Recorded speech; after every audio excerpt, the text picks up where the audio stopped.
It's been very interesting for me to be on the Transportation Committee. I actually think I'm the first Democrat from the 37th District to serve on the Transportation Committee. It's a huge issue, obviously, for the state.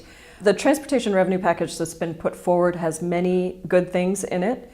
I think, if we can get a transportation package through, we obviously need to fix our roads and highways and bridges. We need to make sure that we're investing in transit. And this is obviously going to create 200,000 jobs over the next 10 years in terms of the amount of money and the projects that we're going to be spending. The challenge with the package, and it's a huge one, is that we are being asked to make a false choice between a package that offers us transportation investment and reducing carbon emissions and fighting for clean air. There is a provision that we're calling the poison pill in the package, which would essentially prevent the governor from taking any action, which he currently has the authority to do, on climate. If he were to do that, all of the money dedicated to multimodal bike-ped projects would revert back to roads and highways. In addition, there are a number of policy bills that dramatically change our shoreline regulations, our environmental permitting regulations.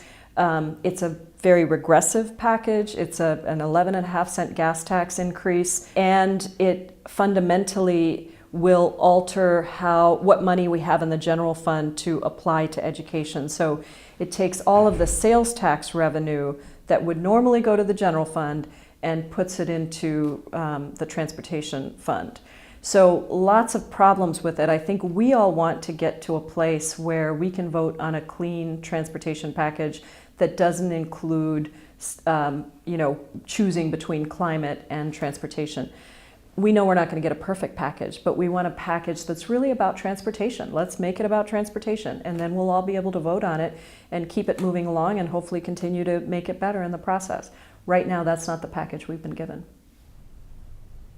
Well, I'm very excited that one of my bills around education and equal access for kids and parents has moved through and is now in the Ways and Means Committee. And this is a bill that would essentially put the state in compliance with federal civil rights law that says that parents who speak limited English must be able to access meaningful translation and interpretation so that they can participate in their kids' education.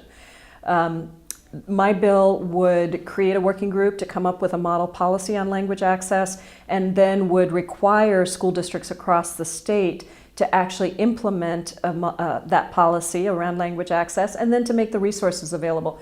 It would be a huge boon to parents and families who are limited English proficient.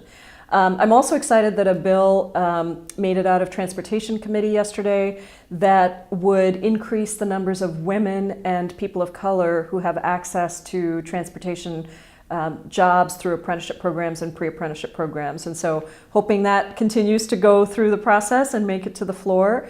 And then I'm excited about the Voting Rights Act, which also made it out of committee. Unfortunately, at this point, all the Democrats voted for it in rules, and all the Republicans, I believe, did not. So we're still waiting to see what the next step is. But I think even making it to this step is huge, and it's still alive, and there's still a possibility that we can continue to work on getting that to the floor.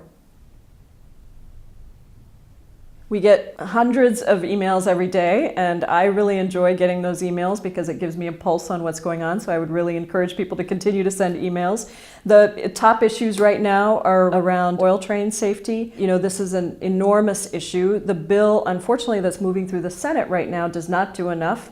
And we need really strong protections to make sure that our communities are protected and that there's really accountability around oil train safety. We've also been hearing a lot about vaccines. As you may know, there's a bill that would take away a lot of the exemptions for vaccines. And this is a very difficult issue, but I think at the core it is an issue of public health and public safety. So we'll be looking at that bill as it comes forward. And the other issue, of course, is transportation. I'm hearing from a lot of people that they don't want to have to choose between clean air and healthy lungs for their kid and getting to work through transit. So people are very concerned about having a transportation package that is a clean package and doesn't force them to make that choice.